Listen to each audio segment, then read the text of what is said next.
Muy buenas noches. Le damos la gloria y la honra al Señor por darnos el privilegio de poder estar juntos en este primer día laboral de la semana, con el fin y el fiel propósito de poder aprender más de Dios. Sabemos que la Escritura es inspirada por Dios y es útil para redarguir, para corregir, para instruirnos, para corregirnos en justicia, con el fin de que usted y yo seamos preparados para toda buena obra. Su amigo y servidor, el pastor Dino Carpio, que estará abordando hoy día el tema, un hombre que tenía un espíritu inmundo. Vamos a compartir este tiempo, pero vamos primeramente a expresarle a Dios nuestra adoración, nuestra alabanza. Vamos a decirle al Señor cuánto le amamos, cuánto le adoramos. Exprésele usted con sus propias palabras allí, en su hogar, en su oficina, de repente todavía se encuentra, no lo sé, pero en todo caso, con su familia puede usted adorarle y alabarle al Señor. Padre, venimos ante ti para expresarte nuestra gratitud, nuestra adoración, nuestra alabanza. Venimos delante de tu presencia a reconocer tu poder sobre todas las cosas y a darte todo honor y toda gloria por todo lo que eres, por todo lo que haces, porque tú eres el Señor de señores, el Dios omnipotente, el Dios omnisciente, aquel que se dio a sí mismo por nosotros en la cruz del Calvario y que a través de su sacrificio pagó el precio de nuestro pecado. Y la sangre derramada nos permitió el perdón de nuestros pecados, de nuestra maldad. Padre Dios nuestro, queremos adorarte, queremos alabarte, queremos glorificarte y exaltarte en esta noche. Y queremos reconocer tu grandeza, tu poder sobre todas las cosas. Porque tú eres el Dios omnipotente, el Dios omnisciente. Te adoramos, Jesús. Te alabamos, Señor, te exaltamos en esta noche, te glorificamos con todo nuestro corazón, con todo nuestro ser, y nos humillamos, Señor, ante tus pies para decirte, Abba, Padre, tú eres el Señor de señores, el Dios omnipotente, el Dios omnisciente, ante quien rendimos tributo, rendimos alabanza, rendimos adoración, porque no hay nadie como tú, Señor, maravilloso Dios eterno. Queremos exaltarte, queremos adorarte, queremos glorificarte y reconocer tu poder sobre todas las cosas. Queremos afirmar nuestras vidas ante tu presencia y queremos reconocer, Señor, tu grandeza, tu poder sobre todas las cosas. Oh Padre Celestial, digno eres de todo honor, de toda gloria. Vamos a decirle al Señor. Sí, Señor, delante de ti, en señal de rendición, en señal de un compromiso, delante de tu presencia de humillación, levantamos nuestras manos, reconociendo nuestra condición de hombres débiles con pecados. Padre, perdónanos y lávanos y límpianos con tu sangre preciosa. Y levantemos nuestras manos y adoremos al Rey de Reyes y Señor de Señores. Expresémosles a nuestro Padre nuestros sentimientos, nuestras emociones.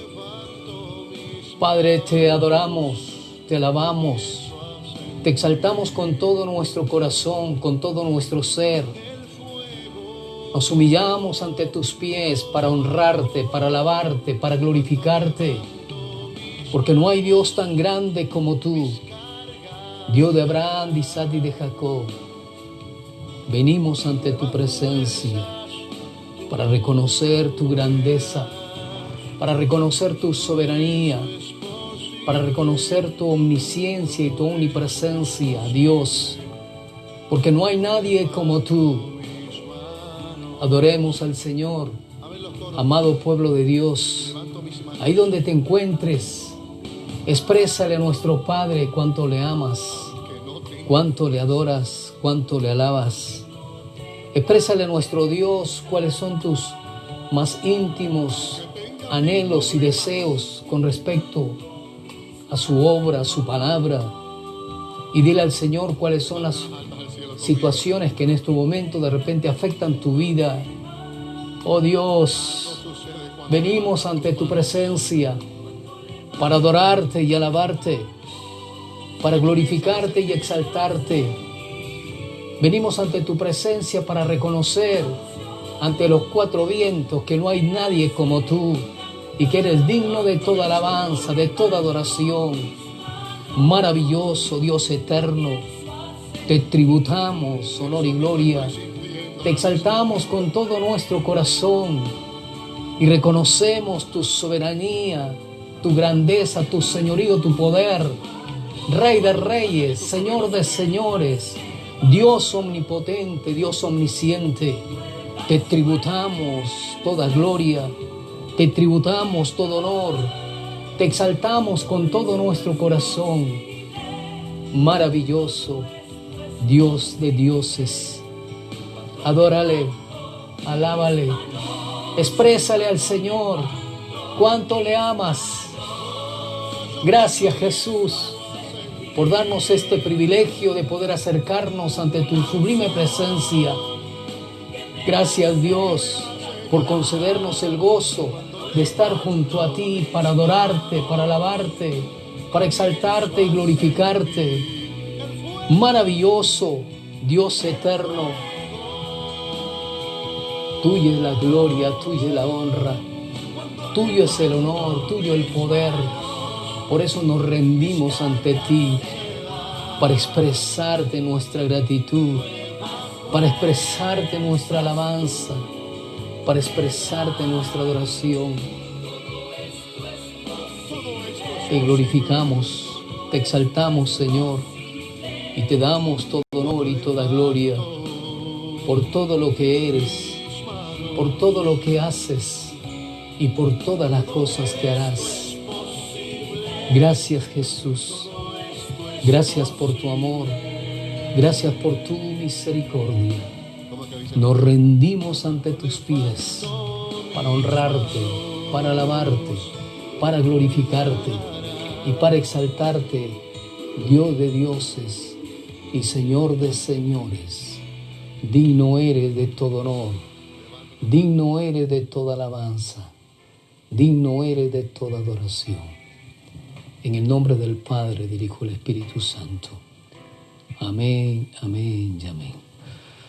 Amén, amada Iglesia del Señor. Es una alegría poder estar juntamente con ustedes en la presencia de Dios, con el fin de exaltarle, con el fin de adorarle a nuestro Dios y de reconocer su grandeza, su poder, porque no hay nadie como Él.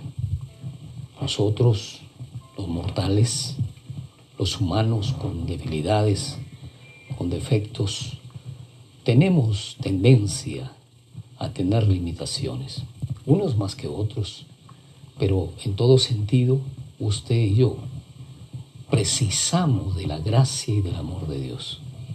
De modo que no hay nadie en el mundo que pueda decir que no lo necesita, que no precisa de Él y que no anhela tener paz en su corazón. Y Él es el único que puede dar, porque la paz que el Señor Jesucristo nos da no es como el mundo la da, nos dice la Escritura.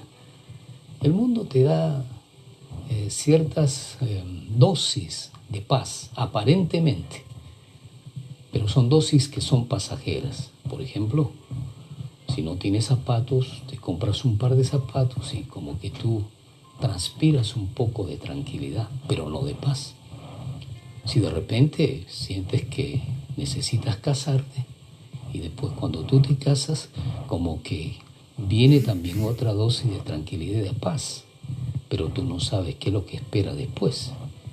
¿Por qué? Porque se unen dos personas con diferentes sentimientos, diferentes emociones, diferentes anhelos y deseos, y hay que conjugar, hay que tratar esa relación a través del tiempo. Y si no está Jesucristo en medio de ellos, olvídense, cada uno va a querer tomar las tendencias personales, humanistas, egoístas, y que al final pues muchos hogares, muchos matrimonios vienen al fracaso. Pero en el caso de aquellos hombres y mujeres que se casaron temiendo al Señor, no es de uno la razón, ni del otro la razón, sino de Jesucristo. Y Jesucristo pues nos habla en su palabra claramente las pautas necesarias para poder tener una relación desde el punto de vista amical, pero primeramente espiritual, con Él, para poder ir a la presencia del Señor. Y segundo, una relación amical de pareja que verdaderamente pueda ser agradable a los ojos de Jesús. Gloria a Dios por ello. Bueno, hoy día estamos continuando con los estudios y vuelvo a repetirle a todo aquel que en estos momentos nos está sintonizando nuevamente y aquellos que lo hacen por primera vez, no se pierda la oportunidad de aprender más del Señor. A través de las redes sociales vemos hoy día como el Señor está permitiendo que ministros, siervos del Señor, puedan utilizar estos medios para poder llegar a usted. Así que, si usted ve que están predicando la palabra, pues tómelo, cójalo, agárrelo. Pero dentro de ello, coja lo bueno, porque también tenemos la tendencia a equivocarnos. Y como humanos que somos, y como débiles que somos, y como limitados que somos, también tenemos tendencia a equivocarnos. Pero cuando usted ve que es la palabra de Dios, tómela, cátela, y usted empiece a desarrollar lo que Dios le ha ordenado que desarrolle. Empiece a tratar, a permitir que Dios trate con su corazón con respecto a la palabra que escucha, a la palabra que oye. Bueno, hoy día entonces estaremos tratando un hombre que tenía un espíritu inmundo. El libro de Marcos, el capítulo 1, 21 al 28, nos va a decir de esta manera. Y quiero pedirle en estos momentos a mi esposa que ella salude y que lea la palabra del Señor. Adelante, nena. Buenas noches, hermanos. Tengamos sumo gozo cuando nos hallemos en diversas pruebas, porque la prueba de nuestra fe produce paciencia. Y hoy vamos a abrir la palabra del Señor en Marcos 1, del 21 al 28. Y dice así: un hombre que tenía un espíritu inmundo. Y entraron en Capernaum y los días de reposo. Entrando en la sinagoga enseñaba, y se admiraban de su doctrina, porque les enseñaba como quien tiene autoridad, y no como los escribas. Pero había en la sinagoga de ellos un hombre con espíritu inmundo que dio voces, diciendo: «Ah, ¿qué tienes con nosotros, Jesús Nazareno? ¿Has venido para destruirnos? Sé quién eres, el Santo de Dios».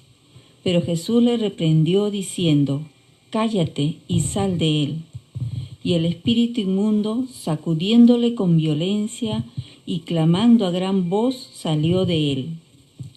Y todos se asombraron, de tal manera que discutían entre sí, diciendo: «¿Qué es esto? ¿Qué nueva doctrina es esta que con autoridad manda aún a los espíritus inmundos y le obedecen?» Y muy pronto se difundió su fama por toda la provincia alrededor de Galilea. Amén, amén. Gracias, amor.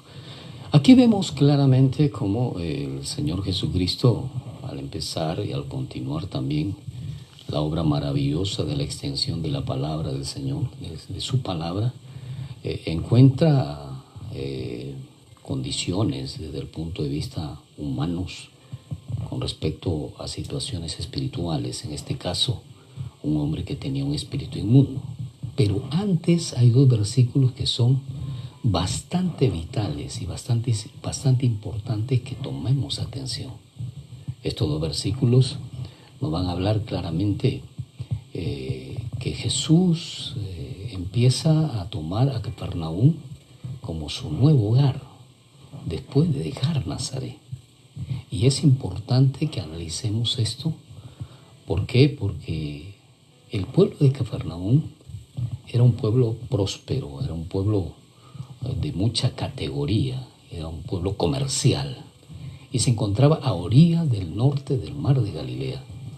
Pero también este pueblo o esta ciudad era hogar de los primeros discípulos. Ahora vayamos a ver qué es lo que nos dice Marcos capítulo 2:1. Aquí nos va a hablar claramente cómo es que Jesús ingresa a este pueblo, ingresa a esta aldea para poder implantar de una manera firme, estable su ministerio. Capítulo 2, versículo 1 de Marcos, por favor, nena. Jesús sana a un paralítico. Entró Jesús otra vez en Capernaúm después de algunos días y se oyó que estaba en casa. Amén. Algo muy importante, Jesús ¿dónde estaba? En casa. Y entró, dice la palabra del Señor, entra Jesús a Capernaúm, ¿para qué? Para empezar o continuar su ministerio. Mateo capítulo 4, versículo 13, también nos refiere casi lo mismo aquí el libro de Mateo. Ahora, Jesús no se fue a Capernaúm porque se le ocurrió, no se fue a esa ciudad porque él deseó, tampoco no, sino porque dentro de los planes del Señor había escrituras que respaldaban que Él iba a estar ahí. Notemos capítulo 4 de Mateo, versículo 13, por favor. Y dejando a Nazaret, vino y habitó en Capernaúm, ciudad marítima, en la región de Zabulón y de Neftalí. Amén.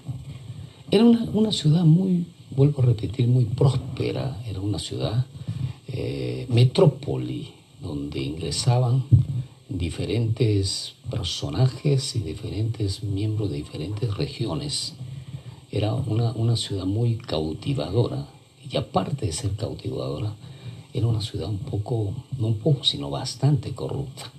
Y más adelante vamos a darnos cuenta por qué era esta ciudad estaba en ese nivel.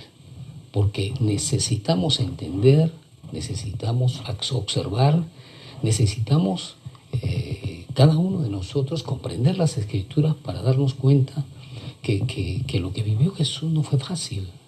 Lo que vivieron los primeros discípulos tampoco. Yo no sé si usted se acuerda o recuerda las clases pasadas, nos hemos dado cuenta que las personas que estaban establecidas en el pueblo judío en ese tiempo, porque el pueblo judío era esclavo del Imperio Romano, esas personas habían tomado dominio, poder sobre el pueblo judío. Y el pueblo judío era un pueblo subyugado, maltratado, era esclavo. Y como esclavo que era, estaba a expensas de que el Imperio Romano y todos los eruditos en esos momentos o los personajes desde el punto de vista político, social, haga lo que quiera con el pueblo judío. Jesús entonces va a la sinagoga, nos va a decir claramente cómo el Señor Jesucristo va a la sinagoga los días sábados y porque era su costumbre. Lucas capítulo 4 versículo 16 nos va a hablar esto, y esto debo enfatizarlo. ¿Por qué razón? Porque debemos cada uno de nosotros asumir que no solamente necesitamos el templo para adorar al Señor, para alabar al Señor. En este tiempo existía el templo de Jerusalén, pero existían también las sinagogas donde se podían reunir para estudiar la palabra de Dios. Notemos qué es lo que nos dice claramente Lucas 4:16. Adelante, amor. Jesús en Nazaret. Vino a Nazaret donde se había criado y en el día de reposo entró en la sinagoga, conforme a su costumbre, y se levantó a leer. Amén. Conforme a la costumbre de los judíos. ¿Para qué se reunían en la sinagoga el pueblo judío? Es elemental que nosotros sepamos esto. Como ya sabemos, solamente Israel contaba con un templo, y las sinagogas estaban esparcidas por muchos lados y estaban dedicadas al estudio de la palabra del Señor, a la instrucción también desde el punto de vista científico, social en ese tiempo, pero sobre todas las cosas se habían impuesto las sinagogas con el fin de estudiar la palabra de Dios. Ahora, el servicio consistía, los días sábados. La lectura y la exposición pública de las Escrituras. El presidente o el director de esa sinagoga hacía un trabajo administrativo más que pastoral. O sea, era el representante del pueblo en ese sector, o de 10 familias en ese sector, que reunía a estas 10 familias aproximadamente, y de una u otra manera él administraba ese lugar. ¿Para qué? Para poder darle la utilización necesaria por la cual se habían abierto, se habían construido, y en ese lugar pues iban los días sábados, y la lectura de las Escrituras se daba de una manera muy especial. Ahora, el presidente o director de la sinagoga hacía su trabajo pues administrativo más que pastoral, de modo que invitaba a laicos calificados y conocedores de la historia de las Escrituras. O sea, en otras palabras, cualquiera no podía anunciar y predicar la palabra del Señor. Habían normas, habían leyes, habían estatutos que regían para poder desarrollar esta labor.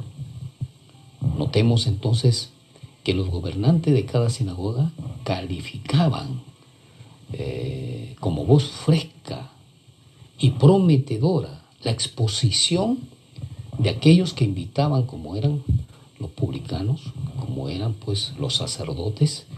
Y esto explica pues los grandes dones que Jesús tenía para enseñar en las sinagogas. O sea, Jesús vino con toda autoridad a enseñar a las sinagogas, a comparación de los eruditos, a comparación de los sacerdotes, a comparación pues de estos personajes que eran invitados. Jesús daba palabra fresca. Ahora, es muy importante que entendamos que esto explica el por qué Jesús constantemente nos muestra la palabra del Señor, que Él estaba en las sinagogas. Vamos a ver Marcos capítulo 1, versículo 21, nos va a decir esta expresión. Y quiero, por favor, que la escuche, porque debemos refrescar nuestra mente, nuestro corazón, nuestro espíritu con esta parte de la palabra del Señor. Lee Marcos 1, 21, nena, por favor. Y entraron en Capernaum, y los días de reposo, entrando en la sinagoga, enseñaba. Amén.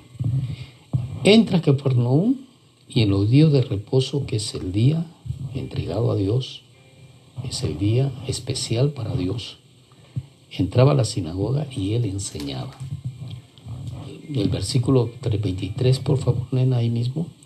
Pero había en la sinagoga de ellos un hombre con espíritu inmundo que dio voces. Aquí encontramos esta experiencia muy trascendental. En la sinagoga iban los judíos. A la sinagoga iban las personas que de una u otra manera tenían que asistir a ese lugar que amaban a Dios, porque adoraban a Dios, porque querían alabar al Señor, porque querían escuchar la Escritura, y otros, como lo es también en la actualidad, por un asunto costumbrista, o para que no le digan que no han ido a la sinagoga, porque probablemente el vecino le ve: hoy no te vi en la sinagoga. Entonces, esta práctica es común en ese tiempo también, como lo vemos el día de hoy. Ahora, aquí vemos claramente en este versículo 23, nos dice que pero había en la sinagoga de ellos un hombre con espíritu inmundo que dio voces. Notemos algo muy importante. Todos los que iban a la sinagoga eran creyentes. Si esta persona tenía un espíritu inmundo, ¿qué estaba pasando con él? Eso se lo dejo a usted para que usted medite, piense por qué estaba con el espíritu inmundo ese hombre. Bueno, la Biblia entonces nos habla también, en el versículo 39 nos expresa, del capítulo 1, nos expresa lo siguiente. Adelante, nena. Y predicaba en las sinagogas de ellos en toda Galilea, y echaba fuera los demonios. Jesús, con la autoridad que Dios le había otorgado y le había dado, echaba fuera demonios, predicaba, anunciaba enseñaba, compartía. era su deleite para el Señor, por supuesto, y debe ser el deleite para todo hijo de Dios, amado, amada, debe ser el deleite para todo hijo de Dios. Y separo este tiempo para felicitar a aquellos que lo están haciendo a través de las redes sociales, aquellos que se dan un tiempo para enviar palabras de ánimo, de consuelo. Mis felicitaciones, hermanos, por tomarse ese tiempo, como también felicito a aquellos que separan un tiempo para estudiar la palabra del Señor y para poder de esa misma forma extender el Evangelio. Escucho de muchos hermanos, y gloria a Dios por ello, que están predicando en las naciones, que están predicando en su país a través de las redes sociales, y les felicito, y aprendamos de ellos para poder continuar llevando el mensaje poderoso de la palabra de nuestro Dios. Continuamos entonces en el capítulo 3, versículo 1, también nos hace referencia de que Jesús se encontró en las sinagogas enseñando. Adelante, Elena, por favor. El hombre de la mano seca. Otra vez entró Jesús en la sinagoga y había allí un hombre que tenía seca una mano. Otra vez encontramos una experiencia aquí de nuestro Señor Jesucristo, de cómo en la sinagoga iban para poder escucharlo, verlo, pero también para poder recibir la sanidad de Él. ¿Qué problema tienes tú? ¿O qué problema tengo yo? ¿Problema de salud? ¿Problema financiero o económico? ¿Problemas quizás con situaciones desde el punto de vista espirituales? Agarrémonos bien de Dios. Tomémonos de la mano del Señor, que es el único que puede ayudarnos.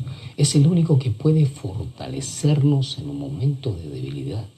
Es el único que puede levantarnos cuando estamos caídos. Y es el único que puede reprendernos cuando estamos mal o equivocados. ¿Por qué razón? Porque Él es santo y porque Él tiene todo el poder para hacerlo.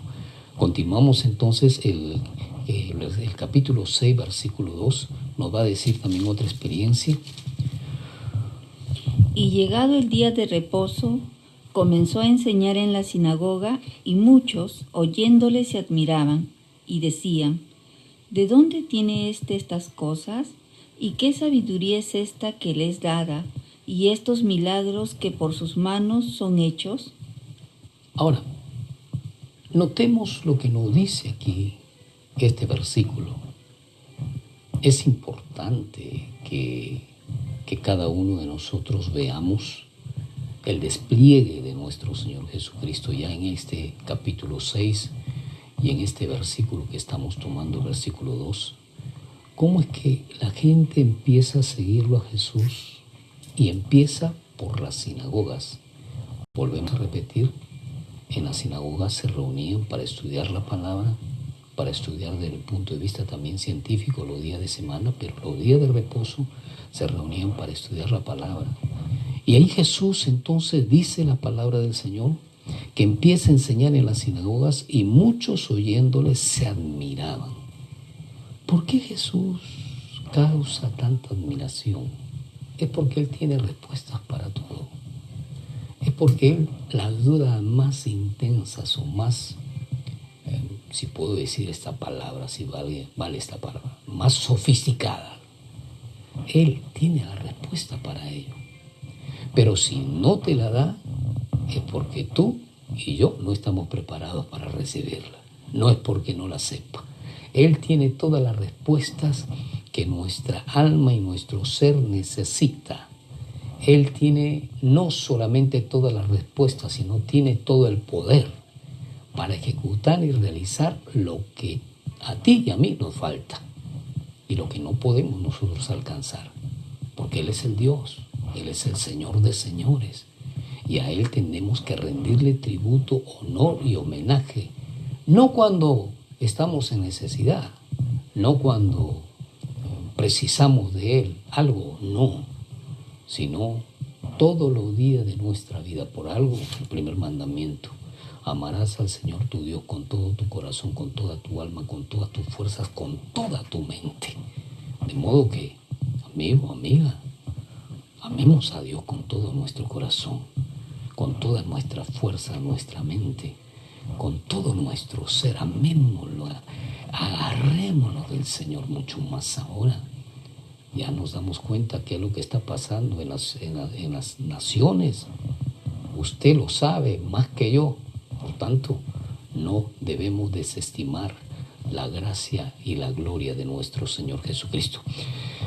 Entonces Jesús explicaba, enseñaba, y con los grandes dones pues que él tenía, porque él era Dios, mostraba su poder en las sinagogas. Pero notemos algo muy importante. Pero en Nazaret, donde debía haber sido verdaderamente el lugar donde él podía haber desarrollado un ministerio eficaz, no lo hizo. Porque vamos a ir a Marcos capítulo 6, versículo 1-6, y vamos a leer. Adelante, Nina. Marcos capítulo 6, versículo 1. Jesús en Nazaret. Salió Jesús de allí y vino a su tierra, y le seguían sus discípulos. Y llegado el día de reposo, comenzó a enseñar en la sinagoga, y muchos, oyéndole, se admiraban y decían: ¿de dónde tiene estas cosas? ¿Y qué sabiduría es esta que les dada, y estos milagros que por sus manos son hechos? ¿No es este el carpintero, hijo de María, hermano de Jacobo, de José, de Judas y de Simón? ¿No están también aquí con nosotros sus hermanas? Y se escandalizaban de él. Mas Jesús les decía: no hay profeta sin honra sino en su propia tierra, y entre sus parientes, y en su casa. Y no pudo hacer allí ningún milagro, salvo que sanó a unos pocos enfermos, poniendo sobre ellos las manos. Y estaba asombrado de la incredulidad de ellos, y recorría las aldeas de alrededor enseñando. Qué trascendental esta escritura, esta parte de la escritura. Y qué valioso es que desarrollemos un análisis de esta parte de la escritura. Note de una manera clara cómo es que los principales sacerdotes, cómo es que las principales autoridades que llevaban la palabra del Señor en las sinagogas empiezan a tener un celo contencioso contra Jesús. Y cómo es que Jesús, mostrándonos a través de la palabra, cómo es que Jesús es tratado. Y es muy importante que atendamos esta parte de la Escritura, porque hoy usted y yo, que somos ministros del Evangelio y que estamos de una manera u otra esforzándonos, dedicándonos para poder llevar a cabo esta gran enmienda del Señor, esta gran responsabilidad que Dios nos ha dado y que debemos asumir. Debemos considerar que no todo va a ser color de rosas. No todos van a decir: qué bien, dame la palabra. Tampoco no todos van a expresarte desde el punto de vista positivo una reacción. Por el contrario, vamos a tener presiones, vamos a tener dificultades, vamos a emprender situaciones de desafío por tener que decir la verdad, y vamos a ganarnos enemigos. Y Jesús aquí nos muestra claramente cómo es que son las cosas espirituales. Jesús era el Señor, Él era Dios, no habían defectos en Él, no podías encontrar un pecado en Él. Sin embargo, aquí nos damos cuenta claramente. Léeme el versículo 2, por favor, nena. El versículo 2, léelo, del capítulo 6, versículo 2. Y llegado el día de reposo, comenzó a enseñar en la sinagoga, y muchos oyéndole se admiraban y decían: ¿de dónde tiene estas cosas? ¿Y qué sabiduría es esta que les da, y estos milagros que por sus manos son hechos? Sin embargo, el versículo 3 expresaron esta palabra un poco hiriente. esta palabra un poco dudosa. Léelo, por favor, Elena. ¿No es este el carpintero, hijo de María, hermano de Jacobo, de José, de Judas y de Simón? ¿No están también aquí con nosotros sus hermanas?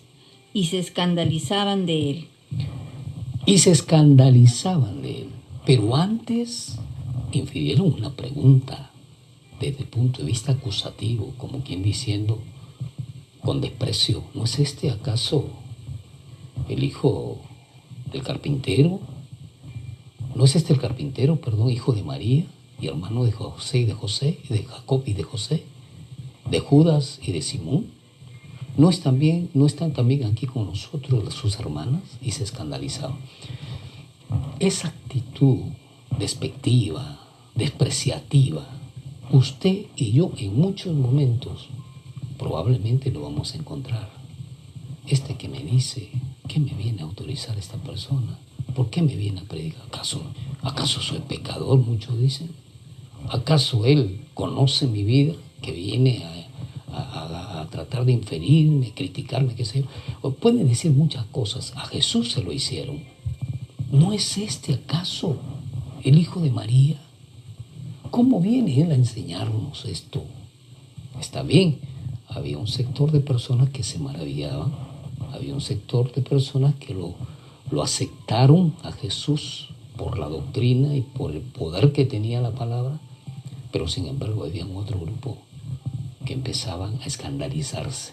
Y la palabra escandalizarse tiene que ver con escándalo, tiene que ver con revuelta, tiene que ver con una actitud rebelde, renuente a la palabra. No nos expresa claramente en detalle la palabra del Señor, pero cuando te escandalizas tú de algo, te pones un poco a la defensiva, reaccionas ante cualquier situación. Y en este caso nos dice la palabra del Señor claramente que había un grupo de personas que estaban escandalizados y despreciablemente decían: ¿acaso no es este el hijo de María? ¿Cómo nos viene a enseñar a nosotros? Amado, hermano, hermana, vamos a encontrar rechazo, y mucho rechazo, cuando nosotros anunciamos y predicamos la palabra del Señor. Ahora, vamos más adelante. ¿Qué es lo que dice Jesús? Y me he detenido en esta parte de la palabra porque usted y yo debemos tomar esto y que no nos coja de sorpresa que aún hasta tu misma familia se puede oponer a ti y te puede dar la espalda y te puede tirar piedras, porque Jesús lo dice aquí en su palabra. Anotemos, por favor, qué es lo que nos dice más adelante, nena, por favor. Versículo 4. Mas Jesús les decía: no hay profeta sin honra, sino en su propia tierra, y entre sus parientes y en su casa. Y no pudo hacer allí ningún milagro, salvo que sanó a unos pocos enfermos, poniendo sobre ellos las manos. Y estaba asombrado de la incredulidad de ellos, y recorría las calles de alrededor enseñando. Hay algo muy importante aquí que debemos anotar. Jesús no hizo milagros porque su poder, su gracia, la omnisciencia que tenía él, tenía que ver con la credibilidad de que él hacía milagros por parte de la gente. Por favor, anotemos bien esto. O sea, Jesús no hizo milagros no porque él tenía que recibir honor o gloria de la gente para hacerlo. No, tampoco. Jesús no hizo milagros porque vio incredulidad en ellos. Es muy importante que debamos comprender esto. No había fe en ese lugar. Y no había fe no porque quizás no habían sido preparados. Cuando a quienes iban a las sinagogas, Los judíos, ¿a qué iban a las sinagogas? A aprender la palabra. ¿A qué iban a las sinagogas? A adorar a Dios. ¿A qué iban a las sinagogas? A recibir de parte de Dios todo lo necesario para buscarle a Él. Habían enfermos, pero también habían personas que estaban criticando y que se escandalizaban. Habían personas que estaban con pecado. Y el pecado es uno de los recursos que tiene Satanás para que tú y yo tengamos falto de fe. El pecado.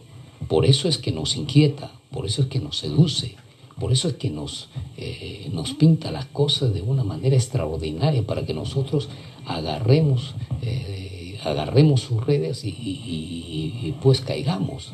Porque sabemos que si pecamos, nos alejamos del Señor, y al alejarnos del Señor, entonces empieza a existir incredulidad de parte nuestra hacia Dios. Vuelvo a repetir, Jesús no hizo milagros en este lugar, no porque ellos verdaderamente estaban cerca de Él, no, aparentemente estaban cerca de Él. Y Jesús dijo de esta forma claramente: no hay profeta sin honra, sino en su propia tierra. ¿Qué significa honrar al Señor? Venerarlo, darle lo mejor, es reconocerlo, es adorarlo, alabarlo, glorificarlo. Pero cuando estás en pecado lo puedes hacer. Cuando estás en falta lo puedes hacer abiertamente. Tienes que pedir perdón, amigo, amiga, al Señor, para que nosotros lo adoremos y le alabemos y le glorifiquemos. Tenemos que ponernos a cuentas con Él. Y si usted es idólatra, es hechicero, es un promiscuo sexual, es un homosexual, necesita pedirle perdón a Dios. Usted necesita pedirle perdón a Dios, porque usted está ejecutando y realizando las cosas que Dios detesta y que están grabadas aquí en su palabra. Y eso es lo que le impide a usted tener fe en Jesús. Eso es lo que le impide a usted que Dios empiece a mostrarse con milagros, con prodigios en su vida. Eso es lo que le impide a usted que Él pueda escuchar su oración, porque Dios no se complace con el pecado. Por tanto, necesitamos nosotros escuchar la voz de Dios, necesitamos que asumamos una actitud de humildad delante del Señor y necesitamos que tomemos las cosas desde el punto de vista bíblico, no como creen otros, sino como nos dice la palabra del Señor. Por tanto, usted y yo tenemos en la mano el libro de los libros, pero de nosotros depende. Algo muy trascendental que quiero acotar para continuar con la clase es justamente cuando dice el Señor, el versículo 4, por favor, nena. Mas Jesús les decía: no hay profeta sin honra, sino en su propia tierra, y entre sus parientes y en su casa. Es importante esta parte. Entre sus parientes y en su casa. Nota, no hay profeta sin honra, sino en su propia tierra, su propio territorio, y entre sus parientes y en su casa. ¿Sabe quiénes son los primeros que se van a levantar contra ti? Aquí lo dice la Escritura. Jesús tuvo que ser firme, tuvo que ser estable, y tuvo que serlo porque Él era Dios, Él era santo. Pero usted y yo, que somos llamados a ser santos, amado, amada, cuidémonos de estar coqueteando con el pecado. Cuidémonos de ser cautivados por el mismo y caminemos honesta y honradamente delante del Señor y honremos al Señor, porque si a Él le sucedió esto y Él caminó, siguió adelante haciendo las cosas que Él había venido a realizar y ejecutar con el fin de salvarnos, pues a nosotros como sus ministros, sus siervos, sus servidores, nos llama el Señor que debemos estar en santidad, adorándole, alabándole, honrándole, glorificándole todo un tiempo a nuestro Padre. Por tanto, aquí Él nos dice que no hay profeta sin honra sino en su propia tierra y entre sus parientes y en su casa. No esperes que te alaben tu familia. Te pueden tirar piedras, y si te tiran piedras, dale gloria, honra al Señor. No esperes que te aplaudan en tu casa. Te van a tratar de ver los defectos, y si te ven los defectos, reconócelos y sigue adelante. ¿Por qué? Porque somos humanos. No esperes que te aplaudan, vuelvo a repetir, porque no te van a aplaudir, más bien al contrario. Vas a crearte enemigos en ellos en muchas oportunidades. Por supuesto que Dios te va a dar un lugar especial en la vida de ellos, pero tú continúa. Aquellos ministros, aquellos pastores que están en estos momentos predicando la palabra, anunciando el evangelio por años, y que de repente ven en la iglesia que no llega un pariente suyo al templo. No te preocupes, sigue adelante. Si a ti te tocó vivir esa experiencia, sigue adelante. Y aquellos hombres de Dios, ministros, siervos del Señor, que cuando ven a otro ministro le dicen, ¿y tu esposa es creyente? ¿Y tu esposo es creyente? ¿Y tus hijos van a la iglesia? No hagas esa pregunta. Si tú ves que este varón, esta varona, este siervo, este ministro, este hijo, está predicando la palabra de Dios y está dando testimonio, dale la gloria y honra al Señor. Él está completamente desarrollando su ministerio y tenemos que enfrentar situaciones de esa naturaleza, de esa forma. Así que, ministro, no preguntes todo lo primero que pregunte, ¿y su esposa adora a Dios, busca a Dios? Su esposa, gloria a Dios si es que lo hace. Bendito y alabado sea el Señor si es que lo hace.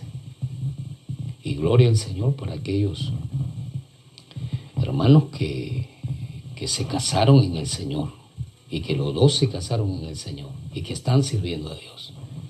Pero usted, joven, jovencita, este mensaje es para usted. No se case con una persona inconversa. La Biblia nos dice que no podemos unirnos en yugo desigual, y por esta razón, porque si Dios tiene un plan y un propósito para ti en darte un ministerio mañana, si lo haces antes, te va a costar demasiado. Ya sabes, vas a tener mucho trabajo que hacer. Y esto es, primero, como primer punto, tú estarías desobedeciendo a Dios si es que lo haces. Y como desobediente del Señor, entonces vas a tener que enfrentar situaciones muy duras en la vida, por más bella y hermosa que sea la joven, y por más esbelto y bonito que sea el caballero. Usted, si no es creyente, no es un hijo de Dios. Y como hijo de Dios, usted tiene que respetar lo que el Señor le dice en su palabra y no lo que sus pasiones y deseos le están pidiendo. Amén. Entonces, cuando Jesús dice aquí que no hay profeta sin honra, sino en su propia tierra, entre su pariente y su casa, nos está diciendo el Señor Jesucristo que nos preparemos, porque muchas veces se van a mostrar enemigos nuestros, muchas veces no van a aceptar lo que hablamos, lo que compartimos, de modo que no le cause sorpresa. No diga, ¿por qué a mí me pasa? ¿Por qué a mí me sucede? Le sucedió al Señor. Y si le sucedió al Señor, ¿quiénes somos nosotros para que no nos suceda? El Señor era santo, puro, sin mancha, sin pecado. ¿Qué no nos va a suceder a nosotros? Que somos pecadores y que continuamos en esa lucha, en esa batalla constantemente. Ahora, el servicio de Dios los días sábados en las sinagogas era de esta manera. Primero se daba la lectura, la palabra, y luego la exposición pública de las Escrituras. El presidente o director de la sinagoga hacía un trabajo administrativo más que pastoral, eso lo habíamos compartido anteriormente.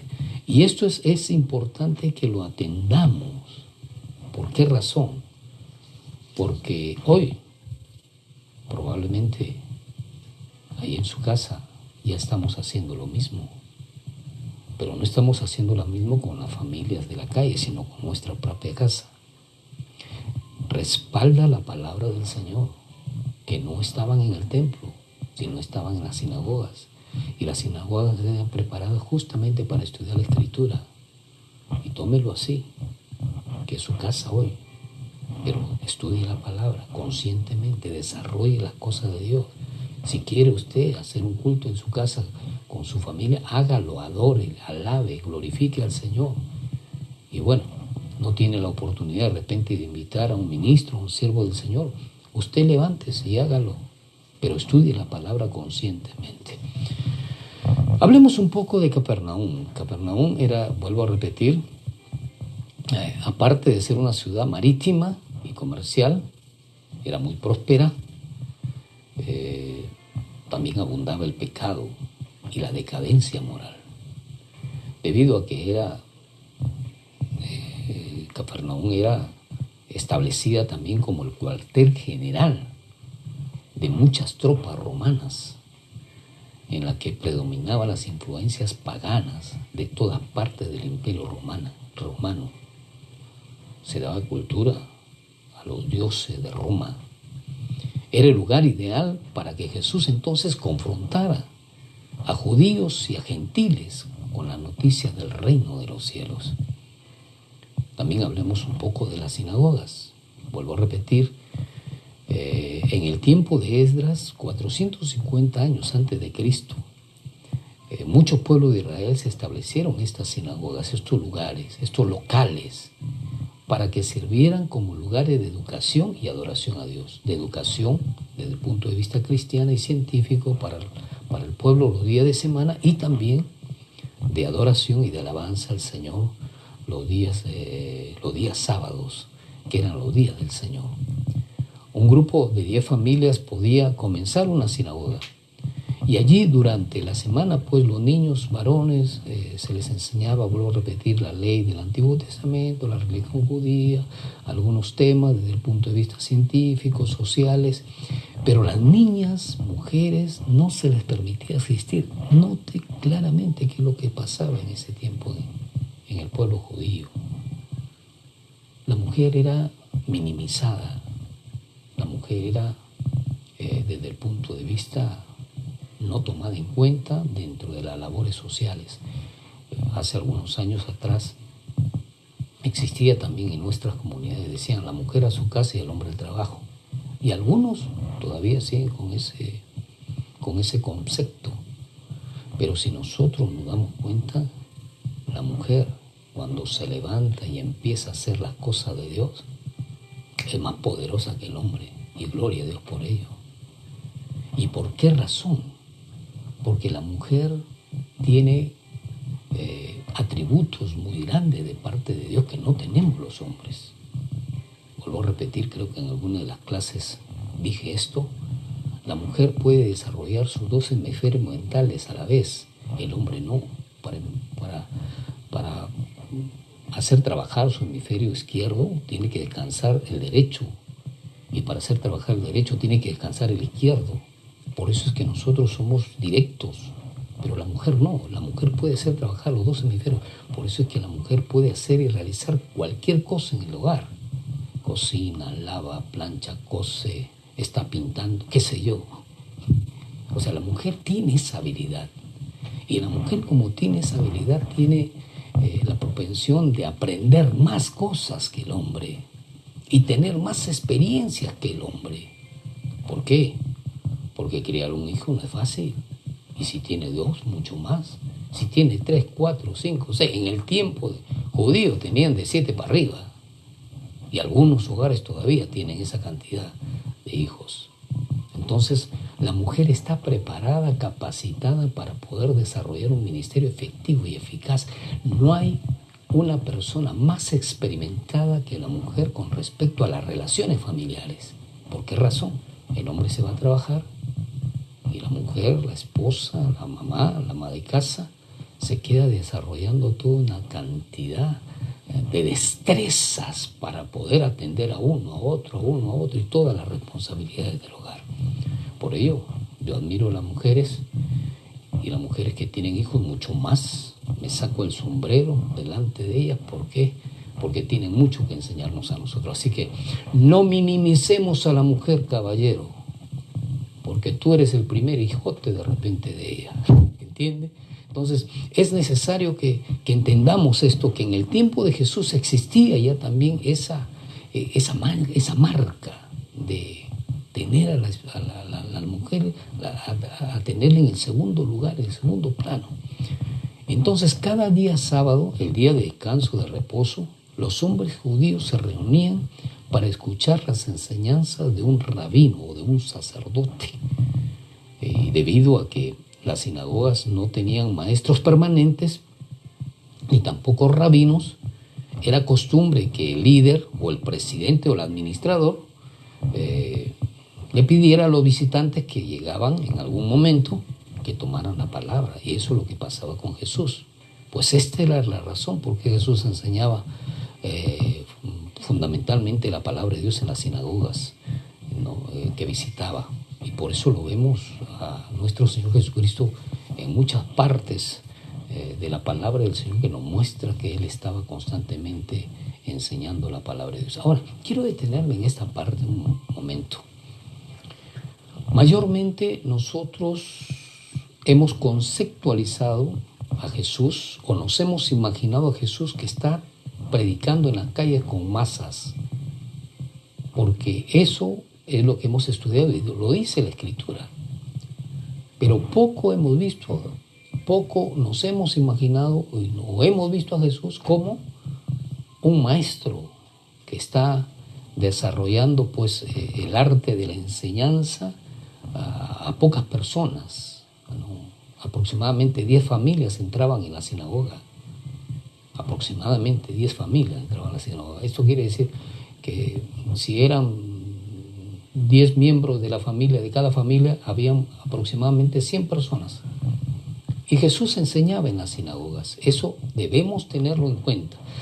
Los maestros judíos solían citar a los rabinos famosos para que sus palabras tuvieran autoridad y puedan ellos predicar la palabra del Señor en las sinagogas. Pero Jesús no tenía necesidad de hacer esto. Siendo Dios, Jesús conocía con exactitud lo que decían las Escrituras, y como era la autoridad suprema, Él conocía el corazón de cada uno, como lo conoce hoy cada uno de nosotros. Ahora, aquí está la diferencia entre lo que yo digo, lo que usted dice y lo que Él dice. Aquí está la diferencia. ¿Por qué? Porque Él era Dios y Él conocía el corazón de todos los que participaban en la sinagoga. De los aproximadamente 50, 60, 70 personas que de repente estaban allí, Él conocía el nombre exacto de cada una persona, de cada una de las personas.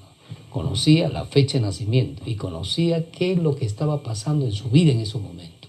Y cuando Él tomaba la Escritura, entonces lo hacía con poder, porque Él conocía a la persona. Por otra parte, los rabinos y los escribas eran estudiosos, interpretaban las enseñanzas o las Escrituras, las interpretaban y enseñaban la Escritura, pero no permitían que las palabras tuvieran esa implicancia que las palabras de Jesús.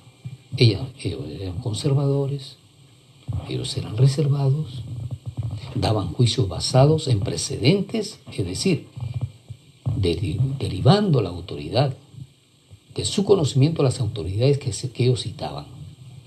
En otras palabras, ellos se lavaban las manos y decían: el profeta Isaías dice esto, el profeta Jeremías dice esto, el profeta Amós dice esto, y así que hay que obedecerlo.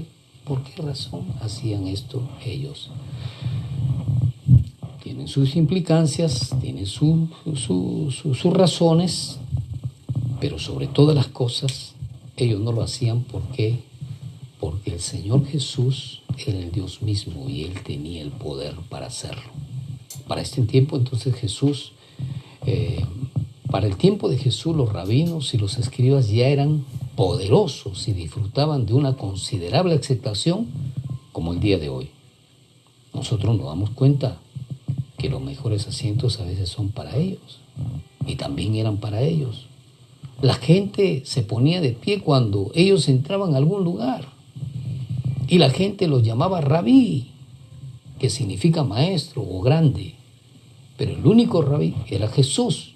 Pero ellos se jactaban, ellos se enorgullecían, ellos eran personajes que eran bien vistos y esto les hacía ingresar a un orgullo excesivo de tal manera que no cuidaban su salud espiritual, más bien al contrario, actuaban de una manera muchas veces pedante y arrogante. Termino con estas palabras. Muchos escribas y fariseos constituyen una parte importante del Sanedrín, que era el cuerpo gubernamental del pueblo judío. Con estos personajes estaban administradas